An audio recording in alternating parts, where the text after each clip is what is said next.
So this is the first of 3 episodes dealing with 3 different methods that I've used over the years to start young horses. Every one of them starts as here with groundwork. If you want to see more on groundwork, go back to the videos we made of the 3 colts we started just recently. It'll just be a few episodes back. This is just a short recap. Here I'm working him around the muck bucket I'm using for a mounting block. I do use something to get on young horses now, even though there's a certain element of risk. You might kick it underneath them, they might jump on it, you might fall off of it, but it is still better than dragging on your horse when you get up on them.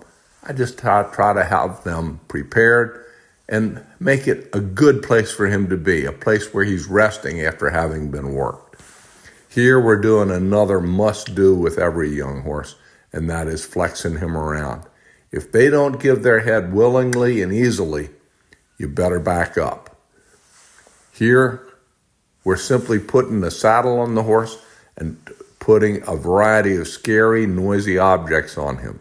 We then move the horse around, and you want him to move, just like he would before you ever put those things on the saddle or even saddle him at all. No difference. Once he's as steady with this stuff on him as he is without a saddle, it's time to get on. And here we are at that point. He's standing quietly by the muck bucket. I don't mess around a whole lot. I don't get halfway on, halfway off. I get myself situated, make sure he's comfortable, and step on.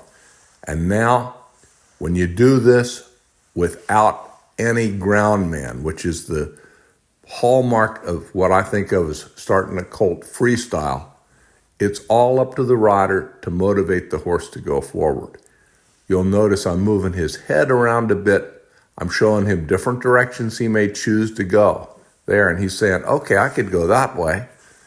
I'm not flogging him with my legs. He would not know what that means. You would either scare him or dull him out. We see that all too often. Some horses I will use the end of my rope hackamore rein, but I prefer not to do that early on because you can provoke a pretty dramatic response. And here he's moved a few feet. I want to make sure he's not too tight to flex, but I'm not doing repetitive one rein stops and kicking his back end around and teaching him to drop down on his front end and taking the forward motion out of him. I prefer to have him just go off around the pen and I come along for the ride. I go with him. Later, he can learn to go with me, and finally, we can learn to go together. So see there, he's starting to break loose, and I haven't used a leg on him at all at this point. Now, here's an interesting thing. He's back at the muck bucket. There's a rule. If you teach a horse something, they will use it against you. They don't even mean it that way, but they will use this learned behavior to make your life unintentionally more difficult. He says, well, this is a good place to be. I don't want to leave. In a way, he was too prepared with the muck bucket, and it's not something I see a whole lot, but it suited him, so I've just got to play with him until he loosens up and starts looking for a place to go. And that's where the preparatory work with the muck bucket is good. If he bumps into it, he's done that a dozen or 100 or 1,000 times. And now he's going to move off, and I'm going to just vaguely steer him to keep him from just getting back and magnetized to the muck bucket. I'm relieved that he's starting to move and move more than a few steps. So again, I'm just going to go with him. The only requirement is that he go somewhere. The first ingredient is always forward motion. Rarely will reasonably non-frantic forward motion cause you a problem, and often it will keep you from having a problem. The horse that freezes up is the horse that will buck you off. So we're starting to get more relaxed moving forward, but you can see he's got his tail pretty clamped. if you looked at his lips or could look at his lips, he'd be pretty tight-lipped right now. He is just thinking, what in the hell just happened to me? He's not overreacting, but he's very unsure. So he's thinking about the muck bucket again, and I just have to say, no, we're just going to go somewhere else. And that's where the flexing helped. I took some of that motion, shaped it into a direction, and actually steered him the tiniest bit. Right now, that feels pretty strange to him. He doesn't know what it means. But he's back moving around the exterior area of the pen, and he's starting to cover a little bit of ground, and that's a good feeling. And I just sort of move around on him. You don't want to go into rigor mortis on these things, because then when you do move, they'll say, good God, there's something up there. I want him to know there's something up there all the time. Now I'm considering just motivating him, and you can see I just moved him forward a tiny bit. Just a tiny bit to let him know that when I ask him to go forward, he should do so, and that rein is something that can be used to make him do that. So we're just sort of circulating around the pen, and I'm more than happy to just walk him around until I feel him turn loose, till I feel the tension starting to leave his body, till he starts to walk like he's covering ground instead of walking on eggs.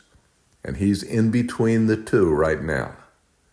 Right about now, you start to see him stride out a little more. He levels out. When he comes around, you'll see that his tail's a little looser. And he's starting to feel a little bit more secure. He's had me up there for a couple of minutes, and nothing bad's happened. And he's beginning to take the leap of faith that nothing bad will happen. It's real important that you give them time to figure that out without forcing it. So there was the first time I kind of steered him. He was going off to the right. For whatever reason, I wanted to go to the left. I just steered him a little, and it came about just fine. There again, I steered him off the fence, very little bit, just enough that he's learning to be influenced by the rein. And you can see that in the course of steering around and walking around, he's beginning to say, okay, well, I've walked every day of my life. I can cover a lot of ground. I'm a forward-moving horse. I'm just going to move forward with this guy on my back. And that's really all you can ask for in this first ride. Then he gets comfortable with the idea of covering ground and carrying weight. Covering ground and carrying weight. It's as simple as that. Your goal is to be as non-dramatic as possible. Now there, I'm just asking him to stride out a little bit. You could see a little bit of a bad camera angle, but you could see I was using that rein just a little to keep him moving. There he wanted to get stuck, but he let me steer him out of it. So he's learning by steering back to where I want him to go, that when you take a hold of him, he will get to relax. You'll take the rein off of him if he just follows that feel. So here he stopped. I did not ask him to stop. I'm going to forgive him for that, because right now, what I think he's telling me is, boss, I need a little time to soak. I need to absorb things. This is a lot. Don't be in a hurry. Let me just think this through. Soak time when you're doing nothing but letting them reflect, is much more important than a lot of people realize. So I just took advantage of the opportunity to bend him around, and I'm reaching up and rubbing his face and stuff, just saying it's no different than when I'm on the ground. I just happen to be up here on top of you. And there, if you notice, he moved off very willingly. That's very reassuring to me. When you have one that gets tight every time he stops, he's sending you a warning. Beware, he's not confident yet. He's a little troubled. This one is not troubled. So I'm going to sort of massage him a little bit with that line.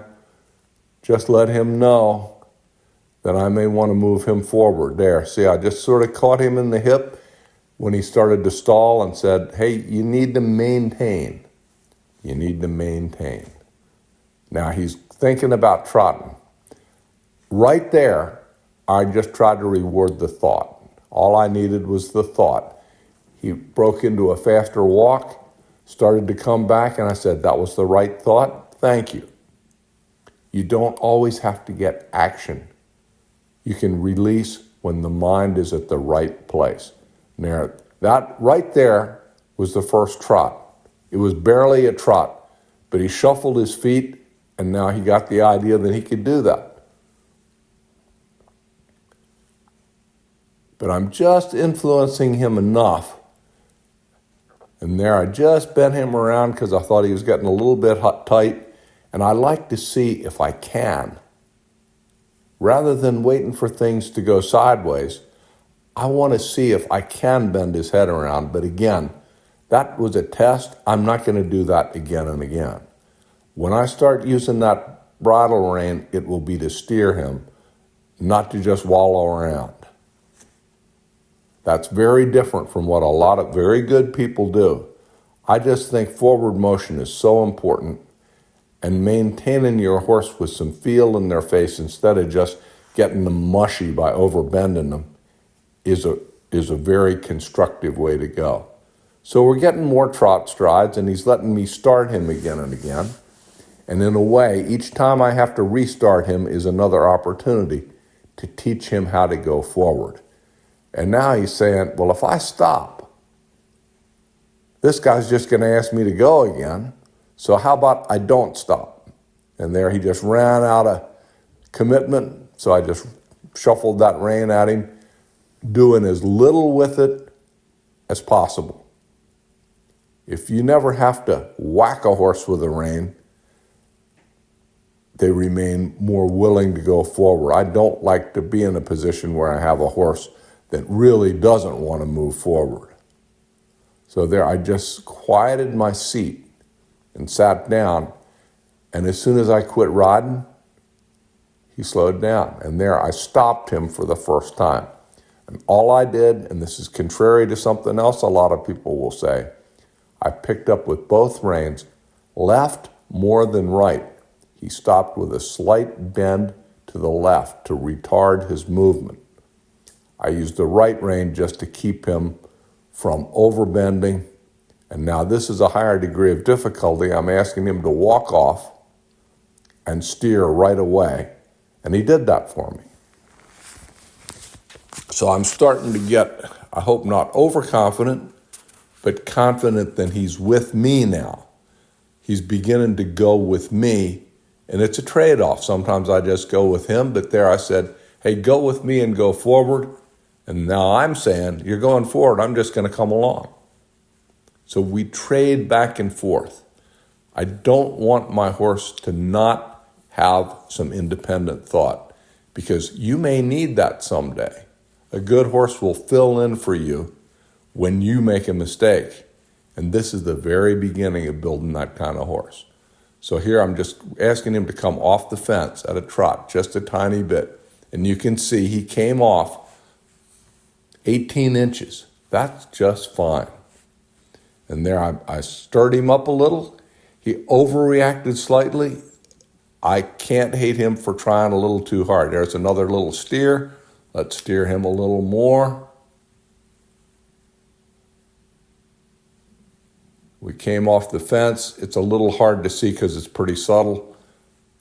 I'm trying to remember exactly what I did do, but I think I steer him one more time here. Yep, there's my hand out there. And there, he says, oh, I get it. And he makes a meaningful move in. But he surprised himself so much, then he breaks to a walk.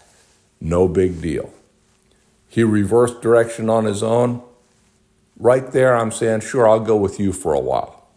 So we're walking along, and I'm thinking, even though I didn't ask you to go this way, we need to go this way. Let's just work this way. And if you look back a couple seconds, hope springs eternal. He's thinking I'm going to go into that muck bucket and he'll be safe forever. But of course, we can't just let him do that or we'd be stalled there for eternity.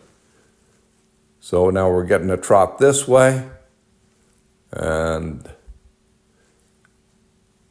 we're just going to maintain that and get him striding out. He's starting to trot, not do a hesitant jog, and there he comes off the fence. I requested him to do that, and he actually oversteered a little bit. I'm fine with that. He's given me a move. You can refine that later. We're going to tug on him just a little, and there you go, off the fence. That's a good illustration of starting the steering process. I'm not pulling his head sideways. I'm just picking up, and I'm picking up a little bit with the outside rein to help move his shoulder. And here I'm going to stop. Again, I just bind him up. As soon as he stops, I release. It took him probably 4 panels of fence to do that. Now I thought, why wouldn't he back up? Well, there's a backup, a little bit of a backup. Can we do more? Yeah. How about a little bit more? And that's about as good as you can ever expect on a first ride. So I was pleased with that. Stick around for our next episode where we will start by a second method using a ground man.